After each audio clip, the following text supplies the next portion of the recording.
Jerusalém, Jerusalém, que mata os profetas e apedrejas os que te são enviados, quantas vezes eu quis reunir os teus filhos como a galinha junta os seus pintinhos debaixo das suas asas, mas vocês não quiseram. A Bíblia diz que por 2 vezes, é óbvio que isso aconteceu outras e outras vezes, mas a Bíblia registra 2 vezes que Jesus chora, não é? E essa é uma das vezes. Ele está entrando naquela cidade, na cidade de Davi, a cidade de Deus, não é? E depois de tantos séculos, de tanta bondade de Deus, de tanta misericórdia de Deus, ele está entrando naquela cidade 1 semana antes dele ser assassinado naquela cidade. Quando ele entra, há uma festa, não há o rancor ainda, que haverá 1 semana depois, mas ele olha para aquela cidade e ele chora, e então ele diz essas palavras: Jerusalém, Jerusalém, que mata os profetas e apedreja os que são enviados para ti, quantas vezes eu quis reunir os teus filhos como a galinha junta os pintinhos debaixo das suas asas, e vocês não quiseram. É Deus falando isso, é Deus chorando. É a única vez que nós podemos pensar de maneira própria em Deus chorando, porque Deus não é um ser humano, mas aqui Deus é o Deus homem, não é? E Ele está expressando, né, em sentimentos humanos aquilo que está no seu coração, e é maravilhoso. O capítulo 23 de Mateus é um capítulo duríssimo, talvez o capítulo mais duro de todos os registros a respeito de Cristo. Tem outros, mas talvez esse seja o mais duro. O Cordeiro de Deus, inofensivo, gentil, meigo, trata os escribas e os fariseus de uma maneira duríssima nesse capítulo, com uma gravidade pungente. Ele diz toda hora: ai dos escribas, ai dos fariseus, ai dos líderes religiosos. E ele amontoa palavras pesadas, com uma aspereza, uma indignação, que não são comuns aos seus discursos suaves, não é? Ele ataca duramente, chama eles de hipócritas, insensatos, guias de cegos, sepulcros caiados, filhos do inferno, serpentes, raças de víboras. Ele usa um monte de adjetivos que, se ele usasse qualquer um desses uma vez só para você, talvez você ficasse tão ofendido que não quisesse escutá-lo nunca mais. Ele diz: vocês não podem escapar da condenação do inferno, vocês são filhos do inferno. E nesse mesmo capítulo em que esse discurso duro é pronunciado, é tocante que no fim deste capítulo sejam essas palavras de Jesus, não é? Porque essa dureza se funde com uma ternura profunda, nas veias do terror que estava para vir. Então aparece claramente o Salvador compassivo, gentil, que nós estamos acostumados a encontrar, sabe? Ele faz as mais terríveis denúncias, e agora ele faz um aviso amigável, não é? Tudo isso mostra quando Jesus foi mais duro, com uma ideia, não é? Era tocar o coração das pessoas com uma ideia de reforma. Como jamais ele teve um coração duro para os fariseus tiveram um coração duro para ele. Como jamais, apesar de tudo, ele, que devia ser o todo ofendido naquele lugar, ele jamais tinha um coração duro para Jerusalém, mas Jerusalém tinha um coração duro para ele. Ele fala sobre males terríveis de Jerusalém, não é? Essa mesma Jerusalém, esses mesmos fariseus, esse mesmo povo, depois desses discursos pesados, ele olha para essas pessoas, ele olha para os fariseus, para os escribas, para aquele povo, para a história daquela nação, e ele chora. Ele é capaz de chorar pelos fariseus, pelos escribas, pelos seus assassinos. Não é só que ele suporta, isso mostra o coração compassivo de Cristo. Ele diz: Jerusalém, Jerusalém. Que Jerusalém? Não aquela cidade, mas aquelas pessoas. Os sumos sacerdotes, os escribas, os fariseus, os habitantes que vão gritar: crucificam. Ele diz: quantas vezes vocês que apedrejam os profetas, eu é que enviei os profetas, eu, Jesus, enviei Jeremias, enviei Isaías, enviei Ezequiel, séculos de paciência. Vocês apedrejaram cada profeta que eu enviei. Eu enviei eles com uma mensagem de cura, com uma mensagem de vitória sobre o pecado, de obediência e paz, mas vocês os mataram. Agora, o próprio Deus de vocês está aqui, está há uma semana de ser morto, e eu vejo por trás dessa festa um ódio que todo homem natural tem no seu coração por Deus. Então ele chora, sabe? Não é maravilhoso? Quem vê um Salvador como esse e simplesmente, é isso que a Bíblia diz: mantenha os seus olhos fixos em Jesus. Esse é o segredo da vida piedosa, da vida em santidade. Mantenha os olhos fixos nele. Seu coração não pode ficar frio se você manter os seus olhos fixos num Salvador assim, como ele. Sua compaixão parece mais profunda, e aqui ela parece ampliada, porque era essa cidade que matava os profetas. Lá estavam os governantes que lutaram durante séculos e séculos e séculos para trazer a ira de Deus sobre eles.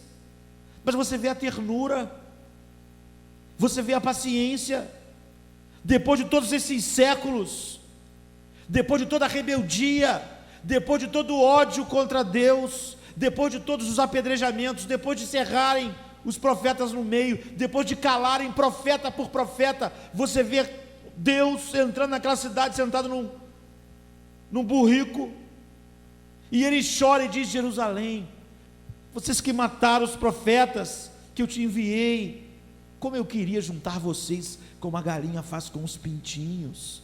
Essa cena é maravilhosa, ela aparece várias vezes na Bíblia, e talvez você entenda melhor quando você vê ela aqui em Cristo, você entenda as outras vezes que ela aparece.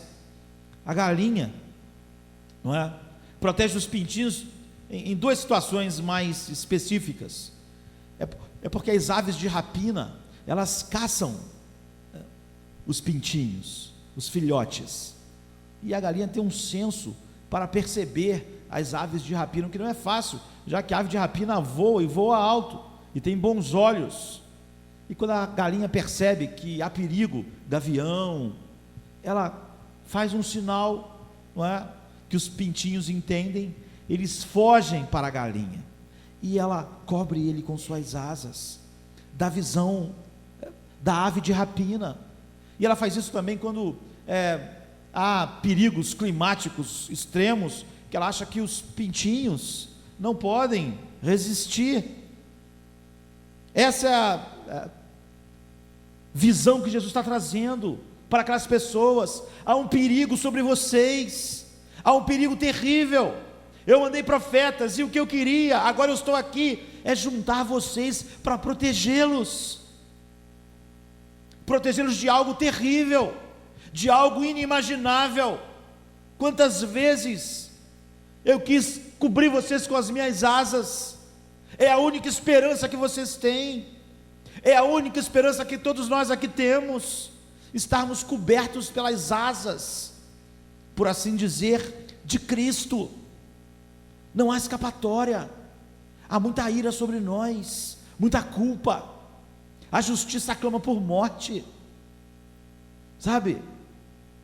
Aves terríveis estão sobrevoando sobre nós, e nós não temos a menor possibilidade de enfrentá-las. Vamos ser tragados, destruídos, é o que Jesus está dizendo, a não ser que sejamos cobertos por suas asas. E ele diz: quantas vezes eu quis fazer exatamente isso, e vocês estão a poucos dias de me crucificar, estão a poucos dias de matar seu Deus. Você vê o amor, como eu queria proteger vocês ingratos com meu carinho, como eu queria colocar meu corpo na direção da ira que está sobre vocês, como eu queria proteger vocês do horror, como a galinha se coloca sobre sua ninhada. Essa é a compaixão divina. Quem não serviria um Deus assim? Porque os homens são frios com Deus, mesmo aqueles que dizem estar fora do mundo e que conhecem a verdade. Essa compaixão se torna mais profunda pela ingratidão daquelas pessoas, que se espalha para todos os homens. Jerusalém ganhou todos os privilégios, todas as vantagens que nós aqui temos em relação a muitos homens, mas Jerusalém jogou fora todas as suas vantagens. Deus não devia nada a Israel, escolheu aquele povo. Ele mesmo diz: vocês eram os menores, vocês não tinham nada, eu escolhi vocês porque eu vos amei. E eles rejeitaram, eles provocaram seu Deus soberano, eles foram súditos rebeldes. Mas aquele Deus está dizendo para eles: eu estava disposto a cobrir vocês como a galinha cobre os pintinhos. E nós temos algumas verdades fundamentais nesse texto, que, se for possível, queremos meditar hoje. A primeira não há proteção quando nós estamos fora desse acolhimento de Cristo, e nós vivemos numa situação extremamente perigosa. Nós só podemos ter proteção de fato se estivermos completamente cobertos por aquilo que Cristo é. Em terceiro lugar, Deus nos dá todos os meios para estarmos neste lugar seguro que Ele proveu para nós, mas as multidões não estão dispostas, dentro e fora da igreja muitas vezes, a estar neste lugar de segurança. E depois, a vontade do ser humano é a causa da sua destruição. O que o ser humano deseja é a causa da sua morte. Ele não merece nenhum favor de Deus. Nós vimos o coração do Salvador aqui, e esse é o exemplo mais irracional, por último, que um ser pode ter em relação à vida.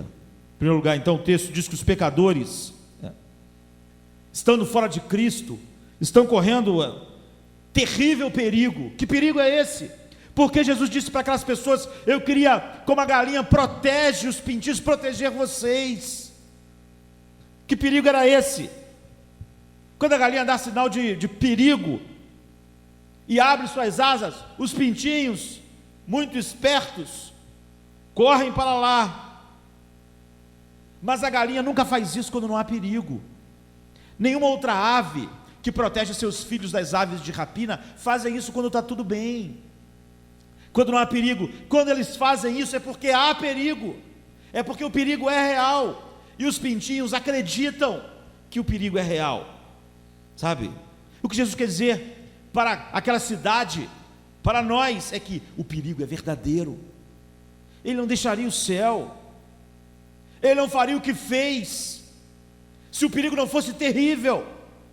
A medida do perigo devia ser vista por nós na medida do sacrifício, na medida daquilo que Ele fez. Porque se o perigo e as consequências não fossem tão terríveis, Ele não deixaria o seu lugar de glória e honra. Os pecadores estão sob o perigo da maldição da lei de Deus.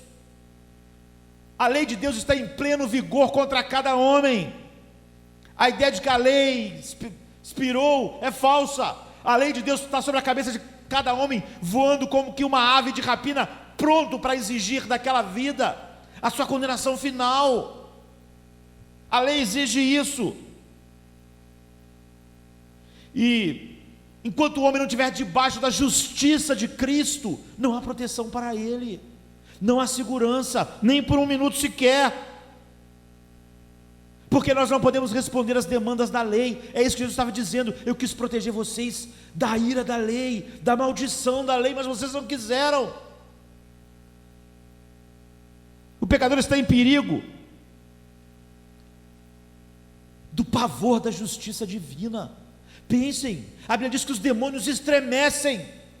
Os demônios são seres muito mais poderosos que nós. Eles tremem em pensar na ira de Deus. Eles se apavoram. O Filho de Deus suou sangue pensando em estar debaixo dessa ira. Como os seres humanos e como pessoas que conhecem o Evangelho podem estar tranquilos quando não têm absoluta certeza de que Cristo, com sua justiça, os está cobrindo desta ave de rapina terrível, que faz os demônios tremerem. Tremerem por quê? Porque não há proteção para eles. Tão certo quanto Deus existe, a sua ira cairá sobre eles para sempre. Então esses seres poderosos tremem. Olhe lá para fora, olhe para muitas pessoas dentro da igreja, você vê pessoas sentindo a seriedade dessa ira de Deus. Você vê os seres humanos tremendo. Os seres humanos temem a Deus. É sobre isso que Jesus está dizendo. Há perigo de vários juízos. Deus, a Bíblia diz, se ira com os homens todos os dias. Um Deus soberano, um Deus irado com cada decisão humana, com cada escolha humana, cada coisa má e cada coisa aos nossos olhos boas que o ser humano faz, que não é para a glória de Deus, ira a Deus. Ele diz, Ele é um Deus que se ira todos os dias, do céu se manifesta a ira de Deus. Jesus diz, eu queria proteger vocês, não é da doença, não é da morte, não é do Satanás, eu queria proteger vocês desta ira, foi por isso que eu vim. Terrível coisa é cair nas mãos do Deus vivo. Não há proteção para vocês, não há esperança. Os pecadores estão em perigo da sua própria corrupção, sabe, que faz a vida ruinosa neste mundo e completamente destruída na eternidade. Os pecadores estão a perigo do ataque da sua própria consciência, que devia ser nosso melhor amigo, mas que agora levanta armas contra nós, e na eternidade será como um abutre a comer nossa carne para todo sempre, nossas consciências. Jesus diz, eu queria proteger vocês dessas aves de rapina. O pecador está em perigo de prisão eterna e morte. Ele está em perigo da morte física. Nós estamos sempre a um passo da morte. Ela estica a sua mão e nos tira. Nós estamos a perigo da malícia de seres espirituais terríveis, os demônios, que como um leão faminto, ruge, procurando a quem devorar. Quem disse isso foi Deus. Você já imaginou a quantidade de perigos em que o ser humano está exposto? Jesus diz, vocês correm grande risco. Ele fez o sinal, todos os profetas, foi o sinal, que a galinha faz para os pintinhos, para fugirem da morte, fugirem daquele perigo. Em resumo, cada um de nós está cercado de perigos, perigos inimagináveis, perigos terríveis, perigos eternos, perigos que fazem os demônios tremerem. Nós não temos certeza, nós estamos gozando da nossa família e do conforto da nossa casa, e às vezes estamos a 5 minutos das misérias do inferno. É assim a vida das pessoas. Em minutos nós nos sentimos bem, e daqui a alguns minutos nós caímos mortos. Não há segurança nenhuma para nós.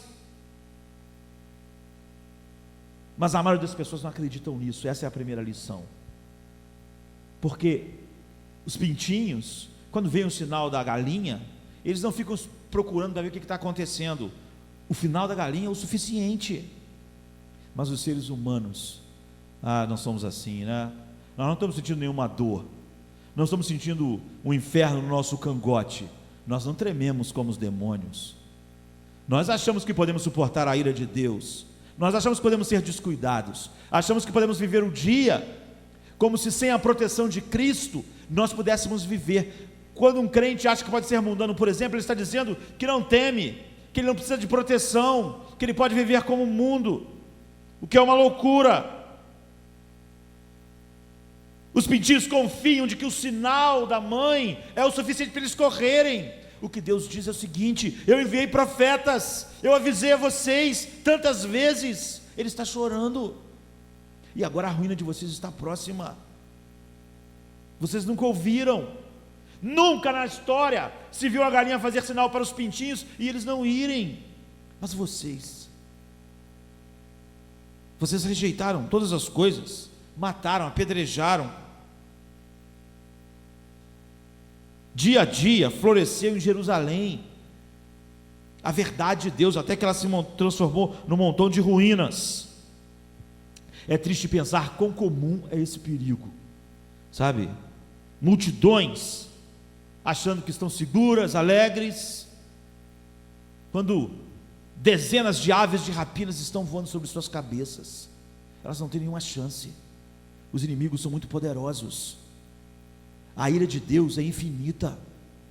O Deus ofendido é o Deus que criou cada ser humano. É triste, mas ai de nós, isso é comum. O perigo é inevitável, e a morte também. O julgamento está pairando sobre a cabeça de todas as pessoas, e a sua única chance é que Jesus os cubra com a sua justiça. É isso que Jesus está dizendo. Em segundo lugar, o texto está dizendo que os pecadores podem obter proteção, que apesar de sobre nós está uma ira e uma justiça que faz os demônios tremerem, para nós, ao contrário deles, há um lugar seguro. Não é maravilhoso? Não é maravilhoso pensar no nosso Salvador? Não é maravilhoso pensar que ameaças que fazem demônios tremerem, para nós existe um lugar de segurança, existe um abrigo, existe um refúgio, existem asas que podem nos proteger assim. Então a alusão disso é linda. A galinha que oferece suas asas como proteção aos seus pintinhos, oferece suas asas como abrigo. A cena é maravilhosa, Jesus entrando em Jerusalém chorando, o que ele diz é incrível. É por isso que quando nós olhamos esse texto, nós aprendemos o significado disso espalhado por toda a Bíblia. Por exemplo, o Salmo 91, 1 a 4 diz assim: aquele que habita no esconderijo do Altíssimo descansa à sombra do Onipotente. Direi do Senhor, Ele é meu refúgio e a minha fortaleza, meu Deus em quem confio. Certamente Ele te livrará do laço do passarinheiro e da peste perniciosa, e Ele te cobrirá com suas penas, e debaixo das suas asas você vai estar seguro. O Altíssimo, Cristo, é a mesma figura de linguagem. Ele vai te cobrir com suas penas, e debaixo das asas dele vocês vão estar seguros. Davi tinha uma visão plena de quem Cristo é, do que Ele vem fazer, nos guardar, nos proteger. Nós devemos confiar nos cuidados e na guarda suficiente dessas asas que nos livra assim. Então Davi, no Salmo 17, versículo 8, diz: Senhor, me esconda sobre a sombra das suas asas. Davi também via isso na natureza o tempo inteiro, as asas protegendo, não é? E diz mais: sim, à sombra das suas asas eu vou fazer o meu refúgio, até que as calamidades tenham passado. Vou me esconder em ti, Deus, até que a ira, a justiça, o inferno, os demônios, a morte, até que tudo isso não esteja mais sobre mim. E no Salmo 57, versículo 1, ele diz: eu vou confiar no esconderijo das tuas asas. Era o que Jerusalém devia ter respondido. Davi responde o que Jerusalém devia ter respondido, o que nós devemos responder: eu vou confiar, eu vou correr para ti, eu vou estar debaixo das suas asas. Jesus disse: quantas vezes eu quis fazer isso com vocês, como vocês são diferentes de Davi. Como ele diz: eu me esconderei à sombra das suas asas, mas vocês não. E no Salmo 63, isso que eu li era no Salmo 61, versículo 4, no 63, 7, Davi diz: porque você tem sido a minha ajuda, então às sombras das tuas asas eu me alegrarei. Ou seja, vou me esconder à sombra das tuas asas, como os pintinhos fazem com a galinha, e ali vou me alegrar. Os perigos são inevitáveis, mas a Bíblia diz: se você se coloca sobre as asas da justiça de Cristo, você está seguro. É o que Jesus diz: vocês em Jerusalém podiam estar seguros, mas grande vai ser a ruína de vocês. Vocês não podem ver. Como a maioria das pessoas vive uma vida com Deus como se não fosse grande coisa, porque elas não podem ver. São piores, Jonathan Edwards dizia, do que os demônios que tremem, porque eles podem ver, mas nós não devíamos confiar. Não devíamos confiar em Deus. Quando nós vermos, será tarde demais. As pessoas ficarem em Sodoma e Gomorra, achando que não ia acontecer nada, não estava caindo nada do céu. Quando elas viram, não tinha mais jeito. As pessoas não ficaram alarmadas com Noé construindo um barco, mas quando começou a chover, era tarde demais. Quando as aves de rapina caem sobre nós, é tarde para correr para as asas. É por isso que Jesus fala com aquela nação, chorando: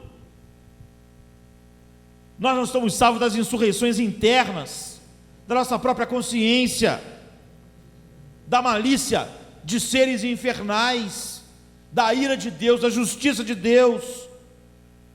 Jesus disse: em mim vocês vão estar seguros da opressão do pecado. O pecado não terá mais domínio sobre vocês.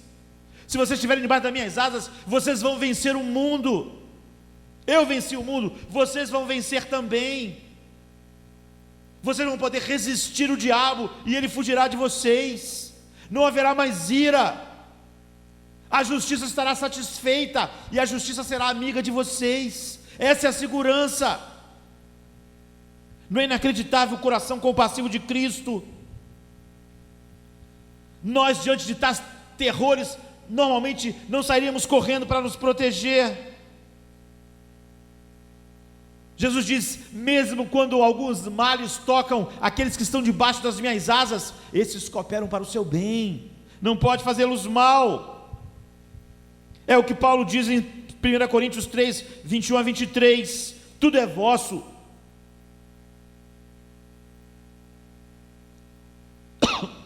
Seja o mundo, seja a vida, seja a morte, seja o presente, seja o futuro, tudo é vosso, e vós de Cristo, e Cristo de Deus. Ou seja, em Cristo, vocês sendo de Cristo, tudo é de vocês. A morte não pode fazer mal a vocês, a vida não fará mal a vocês, tudo cooperará para o bem de vocês, seja a vida, seja a morte, seja o presente, seja o futuro, tudo é vosso, porque estão cobertos, estão protegidos. Tudo trabalha em conjunto para o bem de vocês. É isso que é estar debaixo das asas. É uma figura do mundo animal que nos mostra a essência daquilo que Jesus é, o Evangelho, cobertos com a justiça de Cristo. Então a espada da justiça divina não cairá mais sobre as suas cabeças. Todas as exigências são atendidas, e vocês são amigos da justiça, porque o homem tem medo de Deus por causa da justiça. Mas vocês não terão mais medo. Ele é o nosso tutor, cuida de nós, agora e na eternidade. Nada pode nos fazer uma lesão real. E Moisés diz em Deuteronômio 32, 11 e 12: como a águia desperta a sua ninhada, e move-se sobre os seus filhos, estende as suas asas, toma-os e os leva sobre as suas asas, assim só o Senhor o guiou, e não havia com ele Deus estranho. Você tem razão, e eu tenho razão, de viver uma vida de celebração, como Davi, por poder dizer isso: à sombra das suas asas eu descanso, à sombra das suas asas eu estou seguro. O seu nome é uma torre forte, o seu nome é um refúgio, é um castelo forte, em meio a todos os medos, a todos os terrores, a todos os poderes, a todos os perigos, em meio à terrível justiça de Deus, cobrando do pecador a sua vida. Teu nome é um abrigo. E aqui surge uma questão fundamental, que aquele rapaz, à medida que eu conversei com ele, me perguntou: como eu posso saber? Como eu posso saber que estou debaixo das asas de Cristo? diferente de Jerusalém. Eu tenho fugido para Cristo, eu estou debaixo dessa proteção. É só nós pensarmos por que alguém fugiria para Cristo. Só foge para Cristo quem está inseguro, quem percebeu o perigo, quem percebeu o terrível perigo das terríveis aves de rapina que estão sobre o homem. Se o homem está profundamente consciente do perigo, então ele fugiu para Cristo. O mundo não está. Grande parte das pessoas que eu conheço no meio evangélico não estão conscientes de perigo nenhum. Deus não pode ser um refúgio para quem não tem medo, para quem não sente que terrível coisa é cair nas mãos de Deus. Não precisa de refúgio, não está refugiado. Refúgio é um lugar onde as pessoas corriam quando as bombas começavam a ser jogadas em Londres. As pessoas só fogem para o refúgio quando elas percebem o tremendo perigo. Um homem que brinca com o evangelho, alguém que é mundano, é óbvio que está dizendo: eu não vejo perigo nenhum. Não pode estar protegido, não pode estar em Cristo. Só pode estar em Cristo quem viu quão terrível é o seu pecado diante de Deus e o que ele merece.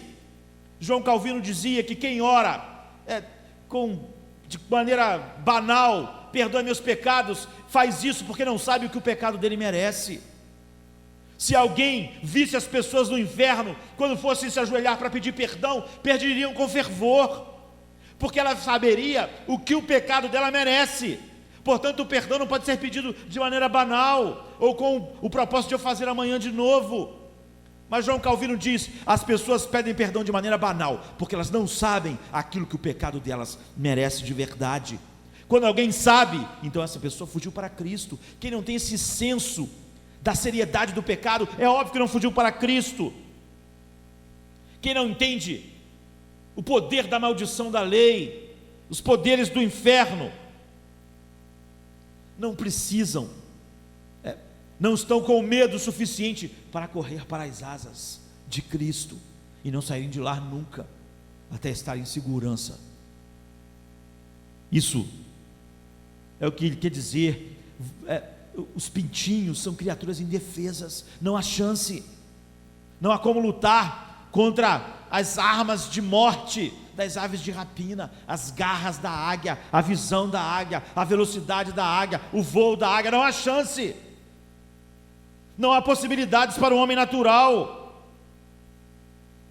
Então nós precisamos pensar muito. Se eu sou alguém assim, consciente do perigo, consciente da seriedade do meu pecado, consciente da grandeza do meu Salvador, então eu sou uma pessoa que estou debaixo das suas asas, escondido. E se eu me alegro, não me alegro em nenhuma outra coisa, me alegro porque à sombra das suas asas eu me regozijo, me sinto seguro. Não é a alegria da maluquice de alguém não saber o perigo que está correndo. Essa é a única alegria legítima neste mundo, a alegria de um homem que está debaixo das asas de Cristo. Qualquer outra alegria que você vê não passa de loucura.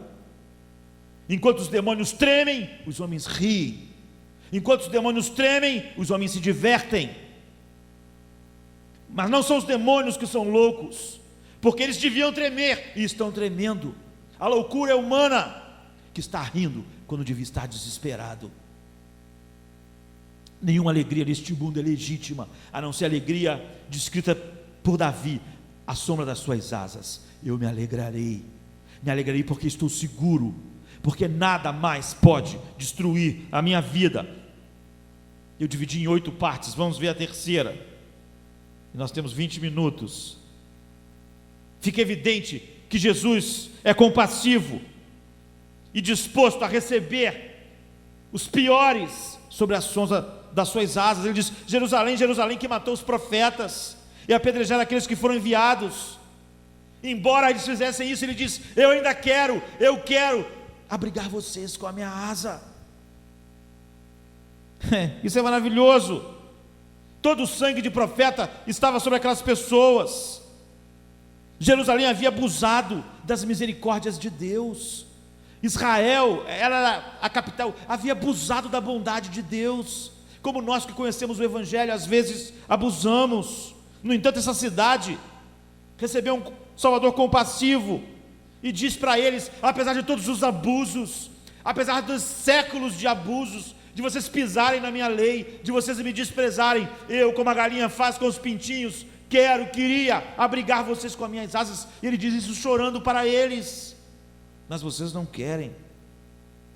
Que encorajamento gracioso é isso, não é?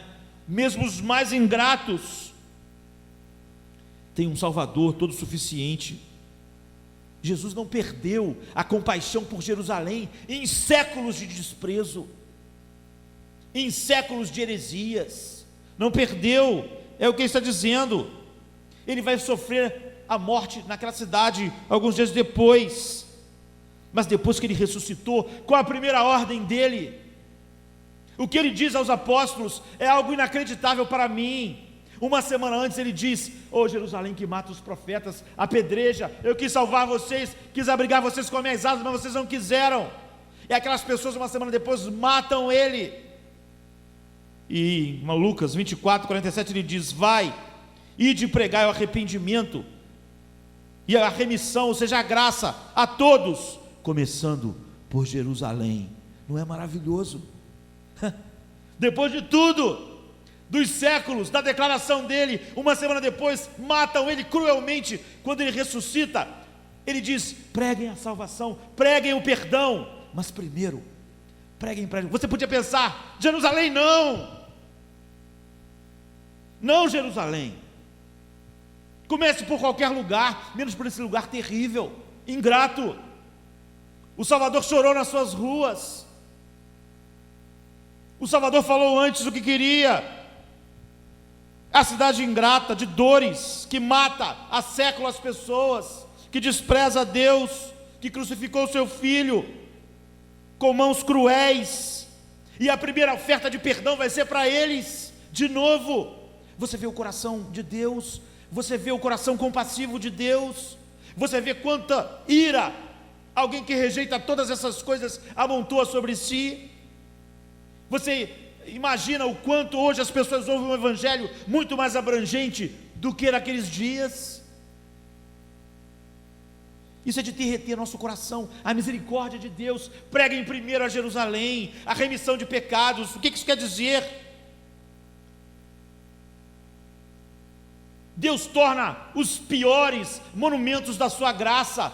Jesus está dizendo para os seus apóstolos: diz a eles que apesar de me assassinarem, apesar de me pregarem numa cruz, eu estou pronto a perdoá-los, depois desses séculos e depois disso tudo. E não é isso que acontece. Não há homens que simbolizam Jerusalém de maneira perfeita e que foram tocados como o apóstolo Paulo.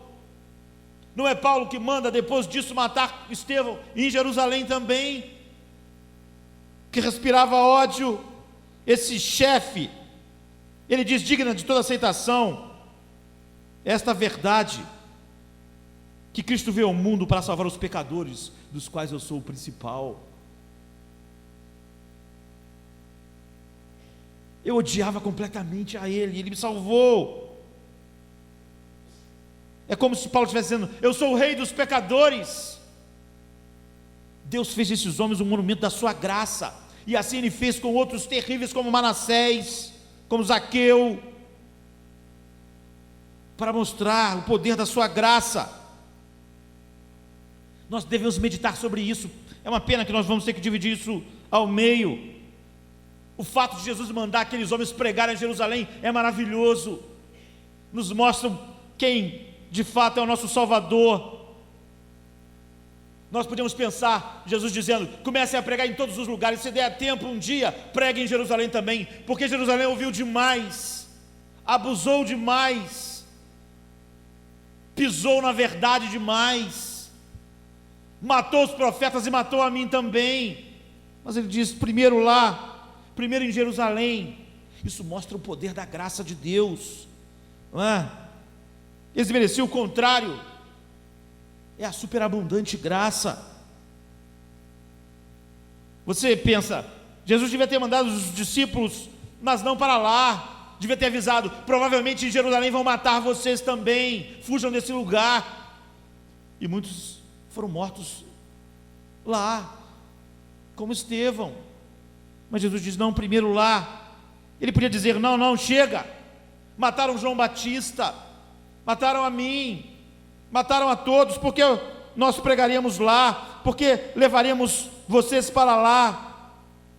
Eu preguei lá durante o meu ministério, eu estive lá quando era criança, eu falei naquele tempo, falei com aquelas pessoas, mostrei a verdade sobre a lei de Moisés, mas eles não me deram ouvidos, derramaram meu sangue, mataram a mim.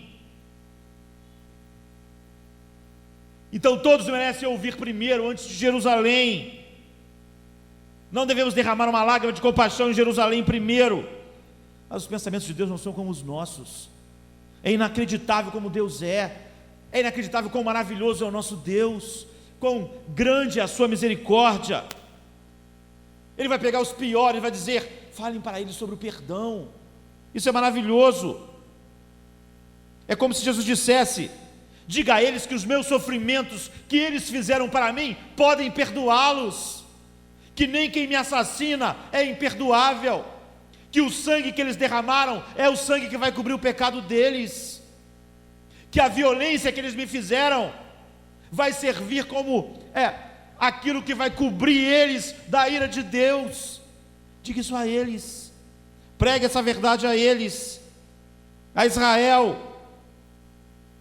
Não vão ser abandonados no desespero vil, pela sua malignidade e maldade. A minha compaixão, a minha misericórdia é capaz de cobri-los, é capaz de salvá-los. Quem não teria um coração ardente para um Deus assim? É o que eu falei para aquele menino. Pense nesse Deus todo dia, mantenha os seus olhos fixos nele. Não vale a pena viver por ele, não vale a pena morrer, não vale a pena perder qualquer coisa nesta vida. Quando a Bíblia diz: mantenha os seus olhos fixos no autor da nossa fé, é nesse Deus, é pensando nesse Deus todos os dias.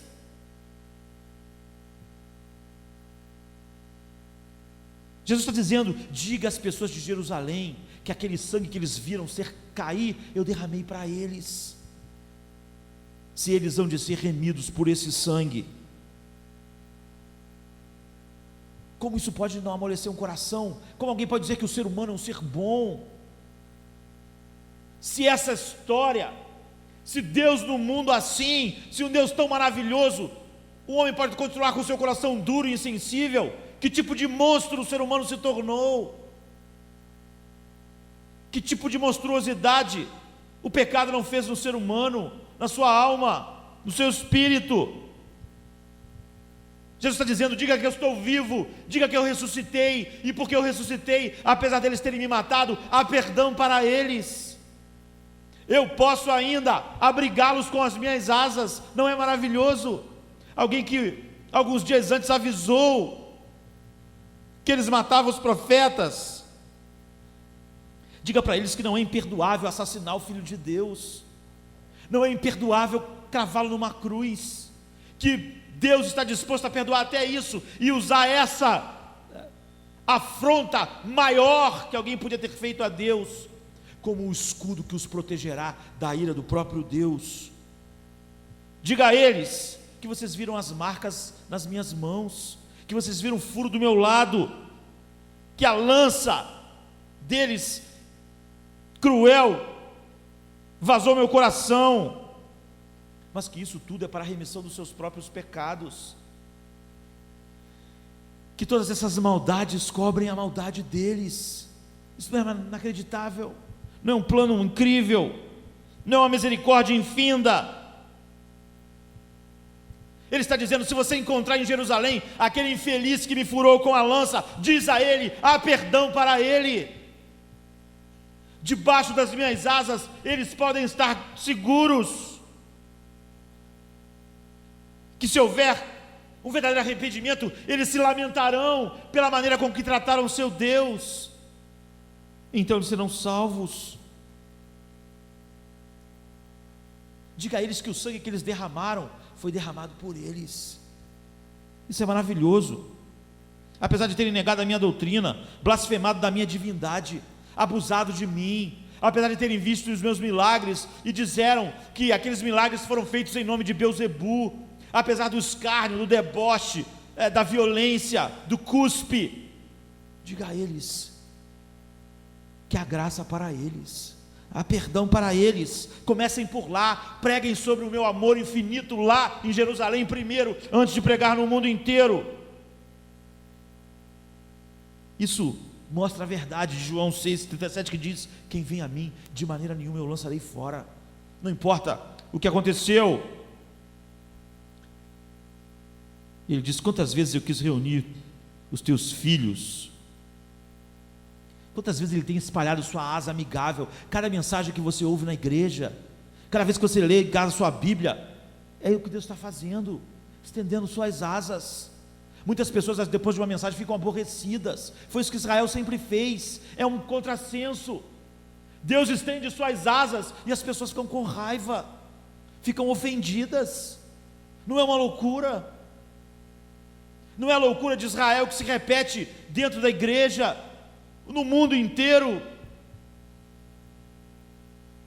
Olham Deus de uma maneira completamente diferente daquilo que deviam ver. Deviam fazer como os pintinhos fazem ao ver a galinha abrir suas asas, correrem, se esconderem. Mas a Bíblia diz que essa multidão não está disposta a voar para a proteção de Deus. Jerusalém podia ouvir Jesus dizer: eu estou disposto a proteger qualquer nação, qualquer povo que nunca ouviu, mas vocês não. Chega, tem um limite, vocês ultrapassaram. Mas quem pode entender o ser humano? Quem pode entender pessoas que vivem nas igrejas, mas não vivem como alguém que pode se alegrar à sombra das asas de Deus, em santidade? É como se o juiz dissesse: eu estou disposto a perdoar você do seu crime, e o criminoso dizia: eu não quero, e ficar com raiva do juiz. É como se um rei ofendido dissesse: estou disposto a perdoar o rebelde, e o rebelde, em vez de voar para as asas desse rei, olhar para ele com raiva, estar ofendido. Nada pode ser mais imprudente. Parece que ao pregar, nós tentamos convencer as pessoas a viver uma vida segura, quando elas querem correr riscos e morrer. É o que Jesus disse, por isso os profetas foram mortos. O homem não está disposto a ser salvo. O homem quer ir. Por que nós nos chocamos no fim, quando o homem se perde? Por que alguém ficaria chocado com Jerusalém sendo destruída? Não acham que havia perigo? Debocharam de Deus. Nós estamos muito menos dispostos, mesmo nós que estamos salvos, estamos muito menos dispostos a ser salvos do que Deus está disposto a nos salvar. Deus quer nos fazer santos, e nós lutamos contra Deus. A santidade de Deus é a nossa proteção. Agora, Ele morreu para sermos santos. Cristo oferece a libertação do pecado, a libertação do poder do pecado, a libertação do prazer iníquo, a libertação do lucro do pecado. Mas isso não parece salvação para os pecadores. Um homem que ama o pecado não pode achar que é salvação ser livre do pecado. Eles pensam: a vida vai ficar miserável debaixo das asas de Deus, eu não vou estar alegre lá. Isso não é uma coisa odiosa. Os homens veem abandonar seus pecados, ser salvo dos seus pecados, como ser salvo dos seus prazeres. Não veem como salvação, por isso eles não correm. Que tipo de ser abomina a salvação que lhe é oferecida? A conduta dos pecadores, nesse caso, é absurda, porque eles querem ser felizes, mas não querem ser santos. A igreja hoje tenta pregar um evangelho que diz que isso é possível, mas a felicidade consiste em santidade, a única que existe. O homem quer ser salvo do inferno, mas não quer ser salvo dos pecados que criaram o inferno. Como é possível? Um homem que não quer ser livre do pecado, querer ser livre do inferno, se os pecados criaram o inferno. Não existe um evangelho que faça isso. Os homens estão dispostos a ir para o céu, contanto que eles possam viver o máximo no seu mundo favorito. Mas se eles tiverem que no fim perder esse mundo favorito, então tá bom, vamos para o céu. Não podem. A eternidade seria uma labuta para esses homens, como vimos domingo, num lugar santo. Como alguém assim pode ser feliz numa região completamente santa, sem os prazeres sórdidos do pecado, sem o mundo que ele ama? Então eles agem de maneira absurda. É como se as pessoas dissessem: livra-me da minha... eu quero ter saúde, mas não tira de mim a doença. Como é possível? É impossível. O pecado é a sua doença, o pecado é a sua destruição. Se o homem não quer ser livre do pecado, ele não quer ser curado. Dizer eu quero ir para o céu, eu quero ser curado, mas com o meu pecado é ridículo. É como dizer para o médico: eu quero ter saúde, doutor, mas não tire de mim a minha doença. O médico pode fazer o quê? Ir para o céu, mas a sua própria maneira, é o que as pessoas imaginam. Ir para o céu sem estar debaixo da cobertura de Cristo, da sua justiça. Isso é ir para o inferno, não ir para o céu. Não existe esse caminho. Então a Bíblia diz: entrai pela porta estreita. Até o fato da porta ser estreita é uma vergonha para o homem, porque a porta não é estreita para Deus. A porta é estreita para o homem, porque o homem é mundano. Deus não acha, os anjos não acham um caminho estreito, acham um caminho maravilhoso. Na verdade, Cristo veio ao mundo para salvar os pecadores, e esses pecadores devem ser feitos santos, se vão viver no seu reino. Precisam se tornar santos para serem felizes. Não há como essas duas coisas estarem separadas. A salvação de Cristo tem que ser pela graça, ou seja, nenhum homem pode merecer o céu, se depois de tudo que nós fizemos, nós ainda pudéssemos merecer o céu. Deus, as ofensas contra Deus, era mesmo dizer: Deus não vale nada, nós podemos pisar nele e ainda merecer o céu. O homem terá que entrar no céu sem merecer nada. Se o homem não gosta desse evangelho, então ele irá se perder. Se o evangelho da graça não vai de contra a arrogância, a auto-justificativa dos homens, então eles irão se perder. E é óbvio que os homens se tornaram tão maus que eles não podem ir a Deus. Isso é terrível. Os pecadores não estão dispostos a ser salvos da maneira com que eles podem ser salvos por Deus, mas essa falta de vontade dos pecadores não os exime. Ninguém pode ir a Cristo se o Pai que o enviou não o trouxer. Muitas pessoas usam isso como uma desculpa: se eu não posso, se eu sou tão mal que eu não posso ir a Cristo, então eu não sou culpado. Isso não é uma loucura, para não dizer burrice. Pecadores dizem que sua falta de capacidade tira sua culpa. Eu não sou capaz de voar para Cristo, então isso não é culpa minha, então eu não posso ser responsável.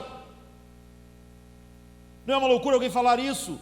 O que ele está dizendo é o seguinte: eu sou tão mal que eu odeio Deus, e eu não posso ser culpado por isso. Como não? Se você é tão mal assim, o que mais a não ser condenado o homem pode ser? Se ele se tornou um ser tão mal que ele só pode odiar Deus, ele não merece uma pena pior. Eu não consigo amar a Cristo, eu só consigo odiá-lo, e eu mereço ser absolvido por ter tanto ódio no coração contra quem me criou. Essa inimizade é tão obstinada que nada que ele faça toca o meu coração. Jesus diz em João 5,40: vocês não querem vir a mim para terem vida. Não querem, nenhum ser humano quer. Por isso ele falou aquilo. Alguém diz: você devia se desculpar com o rei que você ofendeu. E a pessoa responde: eu tenho tanto ódio pelo rei que eu não posso amá-lo. E isso ia fazer o rei perdoar aquela pessoa, não culpá-la, dizer isso para o rei. eu te odeio tanto que é impossível eu te amar. Em que isso vai livrar o homem? A incapacidade humana aumenta a sua culpa. Um ladrão que dissesse: eu tenho tanto ódio à honestidade que eu não posso parar de roubar, você soltaria ele? Você diria: se você tem tanto ódio à honestidade assim, então, coitado, você só pode roubar mesmo, você é um ladrão, fica aí roubando. Você diria o quê? Então você é pior do que eu pensei que você roubava por outros motivos, agora eu descubro que você rouba porque você odeia a honestidade. Você nunca vai parar de roubar, você nunca vai sair da cadeia. A incapacidade daquele homem em amar a honestidade não aliviaria a sua culpa, faria nós ficarmos mais irados e pensarmos: um homem que odeia a honestidade dessa forma não pode ser solto. Isso é um agravante. A incapacidade humana é um agravante, não é uma desculpa. Ele mostra que tem um ódio invencível por Cristo. Ele pode abrir suas asas, mas eles não correrão. Os homens não correrão para o seu abrigo. O raciocínio é tolo quando pensamos que a incapacidade faria dos homens menos culpados. Isso aumenta a sua culpa. Cada homem vai estar no inferno pelo mais desprezo e ódio ao seu Deus. Só isso não seria digno do inferno, fora o que eles fizeram por causa disso. Agora, isso é a mais irracional de todas as atitudes que um ser criado podia ter, não é? Quando a galinha faz com as suas asas, os pintinhos correm para lá. O ser humano não. Jesus está dizendo o seguinte: eu dei o alarme, eu mandei profetas, eu mandei minha lei, mas vocês não correram para mim.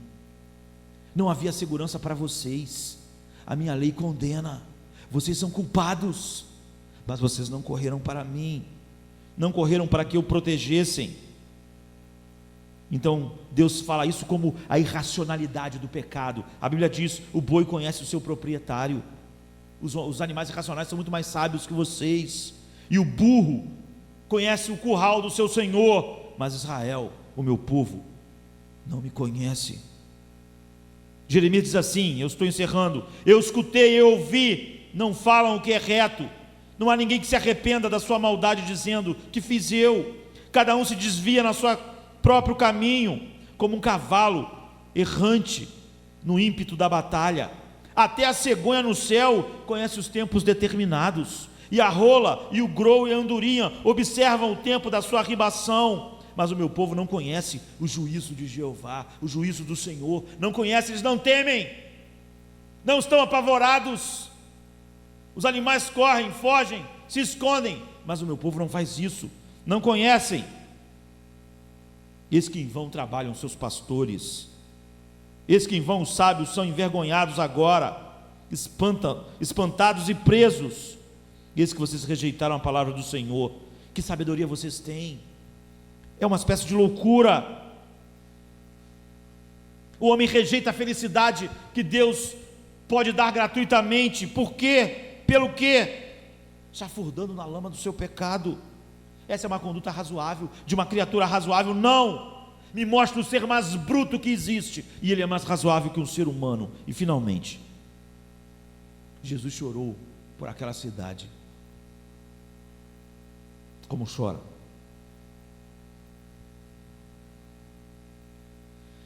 Não é terrível isso? É porque Jesus pode ver o que você não pode ver. Ele sabe o que é uma alma imortal perdida. Ele criou a alma, Ele criou o abismo onde essas almas estão. Quando Ele olha para essas almas, Ele é capaz de chorar. E o homem está perdido para sempre. Para sempre é tempo demais. E o homem perdeu a sua alma pela sua própria teimosia.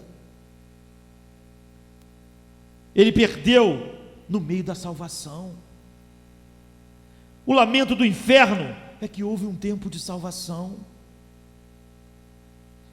Como é trágico isso. Olhe para a história do homem. Olha para o que é qualquer evangélico que se desvie 1 centímetro da verdade. Deus é desonrado, Jesus é rejeitado, o seu amor é desprezado, sua palavra é ignorada, seu sangue é pisado, seu espírito é entristecido. Há coisa mais lamentável que isso. Agora, encerrando, Jesus olhou para tudo isso e chorou. A questão para nós: ele irá chorar sozinho? Nós não vamos chorar. Ele não é um homem como nós, é o Deus homem, Filho de Deus, Filho do homem. Ele não é pecador, mas ele pôde olhar e pôde chorar. Ele deve chorar sozinho. Nós não vamos chorar. Não vamos chorar por nós, não vamos chorar pelos outros. Nossas lágrimas deviam se juntar às lágrimas de Jesus. Nossos olhos deviam ser cachoeiras de lágrimas. Nossas cabeças deviam se tornar fontes para chorarmos com Ele. Mas ai de nós, queridos, nós não estamos chorando. Nós choramos em enterro. Mas nós não choramos em enterro pelo motivo que Jesus estava chorando. Nós só choramos porque a pessoa não vai estar mais com a gente. Jesus estava chorando porque olhava a alma daquelas pessoas eternamente perdidas. Nós choramos porque perdemos dinheiro, porque perdemos um relacionamento. Enquanto as almas imortais perecem, nós choramos quase sempre por coisas fúteis. Nós não podemos chorar e não temos chorado junto com o Salvador, pelo mesmo motivo.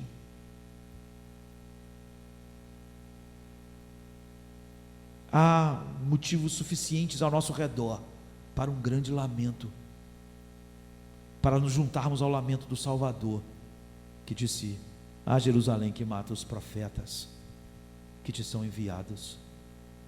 Quando a igreja prega heresias e abandona a verdade, nós pensamos: isso não é nada demais, nós devíamos chorar. Foi o que Jerusalém fez, deturpou a verdade, mudou as coisas, manteve o culto, manteve a religião, mas não estavam mais debaixo das asas seguras do seu Deus. Vamos ficar de pé. I have been waiting for you here. He has been waiting for you here.